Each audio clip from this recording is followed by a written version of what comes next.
Welcome back to Breaking Spines, the miscellaneous book review show for viewing miscellaneous books. And this right here, this is the kind of garbage literature this show was made for. Short, pulpy, incompetent paperbacks full of gore, sex, and racism. Bizarre characters, nonsensical writing choices, and a cover that promises an exciting concept that never actually happens in the book. This is the kind of trash book other episodes of Breaking Spines wish they could talk about. This is Southpaw by Frank King, not to be confused with the Frank King who created Gasoline Alley. Published in 1988 by Lynx Books, this book tells the story of the Oaktown Wolves in Oregon, one of the last remaining independent baseball teams in the minor leagues. They don't have the greatest record around, but 25 years earlier, in 1963, they pulled off a miracle season, coming back from behind midseason to win the Pacific Coast League Championship. The town's been coasting on that one championship for 2.5 decades now. Bunny Benson, the daughter of the team's original owner, is now managing things and thinks she might have a winning team once again. The rest of the town is feeling it. There's a lot of pride going around. But then, people connected to the team start getting killed. First one of the ball girls, then one of the players. They've been gutted and torn apart by something strong and bestial. What's killing all these players? Is it a person or some kind of monster? And why are they targeting the baseball team? Does this have something to do with the 1963 championship? Okay, so what we've got here is a werewolf book, as determined by the polls in the last episode, but let's get this out of the way. At no point does any werewolf play baseball. I know, right? You look at that cover and you're thinking you stumbled onto a Lost Teen Wolf sequel. Man, this cover... You can't really tell from a flat image, but the title lettering is raised, there's a molded texture on that hairy arm to simulate fur, and the blood dripping from his fingers is made of some shiny holographic material. I know you're not supposed to judge a book by its cover, but that is one cheesy-ass cover. So no werewolf playing baseball. And actually barely any werewolf at all. It remains unseen by any of the main characters until the last 20 pages, and even then, only as a corpse. We never get any actual werewolf action seen from our point of view characters. Of course, we all know the old idea about not seeing the monster and how that's somehow scarier, the good old Jaws formula, which I really don't feel is a definitive rule and is really something more for film than for literature. The typical mystery of a werewolf story is not, is there or isn't there a werewolf, it's which of these characters is the werewolf. We know there's a werewolf. You're advertising this as a werewolf book. There's a tagline on the back cover that says, "The Season of the Werewolf." Not even Season of the Wolf, which rolls off the tongue a little better. It just straight up says werewolf. So why are we wasting 9/10 of this book with this what could be killing these people crap? It's a werewolf. The book goes so far as to create a red herring, an alternative to the werewolf in the form of a recently released convict, Matt Novick, who happens to be the brother of Julie Novick, the girl inside the Oaktown Wolves mascot. Early on, there's these mascot tryouts, which is not just tryouts for people to wear the mascot costumes, but for people to actually make their own costumes. You'd think a professional baseball team would try and design their own mascot, that they would be in charge of their own image, but whatever.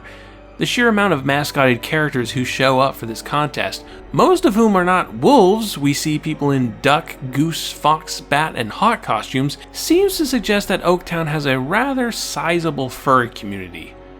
Oh, they're looking for a wolf mascot? Well, wolves aren't really my animal, but I'm not passing up this opportunity to publicly display my fursona. Now, Julie Novick's wolf costume is very high quality, and for some reason, the claws and teeth are made of sharp metal instead of plastic or foam.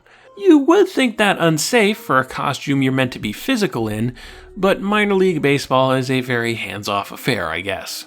Anyway, shortly after the first murder, both Matt Novick and one of Julie's clearly dangerous wolf costumes disappear at the same time, making Matt a prime suspect for these animalistic killings. Which, despite this silly setup with the costume, is an okay idea to complicate the mystery, but there's a problem here.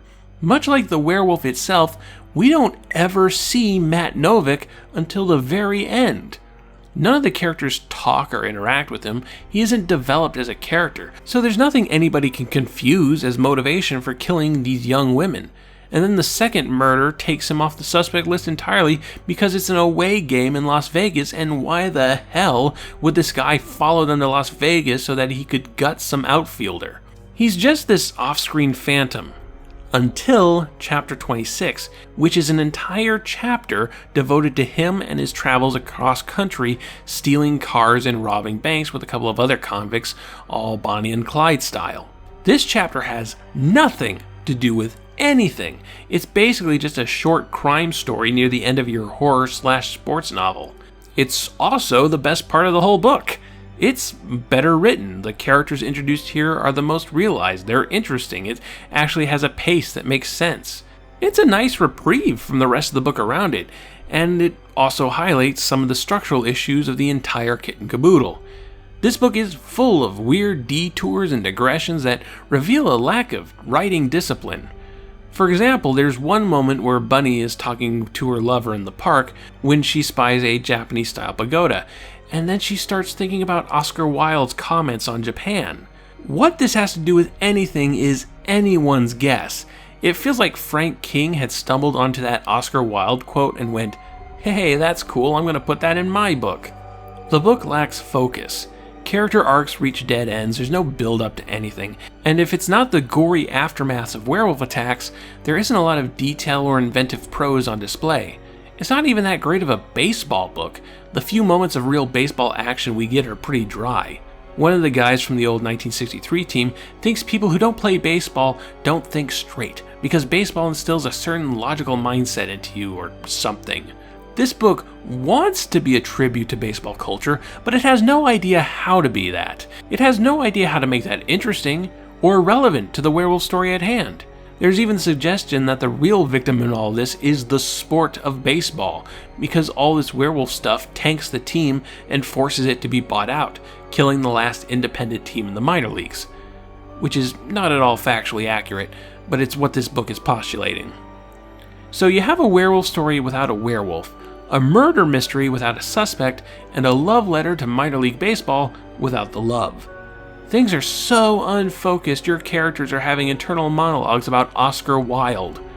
So what do you use to fill this void? How about a lot of racism towards the Native Americans?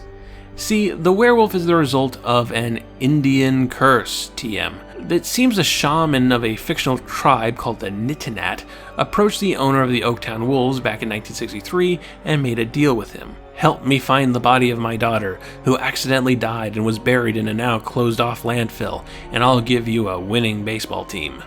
Yeah, the 1963 Oaktown Wolves were doping, only instead of steroids, they were doping on bullshit Indian magics. When the owner backed out of his side of the bargain, the shaman set things into motion to get his revenge 2.5 decades later. Oh, and like the werewolf and Matt Novick, guess who doesn't show up or is even mentioned until the very end of the book? Yep, the guy behind all of this is also a no-show, along with everything else that's interesting. Instead, we get one of his lackeys, who is the only other active Native American character in the book, and guess what they make him? An alcoholic. Just a blackout crazy drunk. Yep, good job, Frank King. Good job. But racist stereotypes is one thing. Southpaw goes a step further in directly demonizing Native Americans. About halfway through, we're introduced to a Dr. Roth, who runs a local detox program and just so happens to be a major hobbyist in Native American culture. He loves their art, their practices. He's basically a weeaboo for Native Americans, which makes him handy in figuring out the Indian magics being used. Because who better to be an expert on this stuff than a white guy? But once everything is revealed and Dr. Ruth sees the result of those Indian magics firsthand, he realizes that these people are monsters.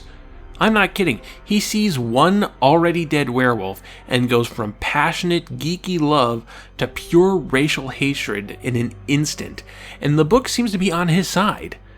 So we have two Native American stereotypes as antagonists, casting evil magics on the poor white folks, destroying the symbolic pastime of colonial America to the point where the one white guy on their side converts to the Native Americans are evil. What the fuck? And you thought Cleveland was the worst baseball crime against the Native Americans. Let's go Cubs! So, would I recommend Southpaw? I mean, obviously I can't recommend it to people who want to read good books, and while it does have a few elements that might attract the so bad it's good crowd, the actual premise that cover suggests is a total no-show. At no point does a werewolf play baseball. It has no claim to being some kind of camp cult classic. Really, all the interesting elements in this book are loaded towards the end, making the first 2/3 of the book a boring, poorly written slog that tries to hang its suspense on some detailed aftermath scenes. And for what it's worth, Frank King does seem to enjoy describing eviscerated teenage girls. If I had to recommend this book to somebody, it would be the gorehounds out there. It's slow, it's racist, it's stupid, but the cover image is worth framing and putting on your wall. So that was awful. Fun to talk about, but awful. So let's do something a little more optimistic for the next Breaking Spines. Something hopeful about the future, something utopian, something Star Trek. I've been collecting a lot of Star Trek tie-in books wherever I find them during my used bookstore runs, and I really should get some use out of them. But a tie-in book for which show? Well, that's up for you to decide. I could review a book from the original series crew with Kirk and Spock and Bones. I could do The Next Generation with Picard and Data and Worf. I could do Deep Space Nine with Sisko and Kira and Odo. I could do Voyager with Janeway and Seven of Nine and Neelix. Or I could do Enterprise with Scott Bakula and the other characters. 5 choices this time, that's exciting. Go ahead and vote in the comments below, and I'll see you next month to go where no one has gone before. And as always, thank you for watching, and keep on breaking spines.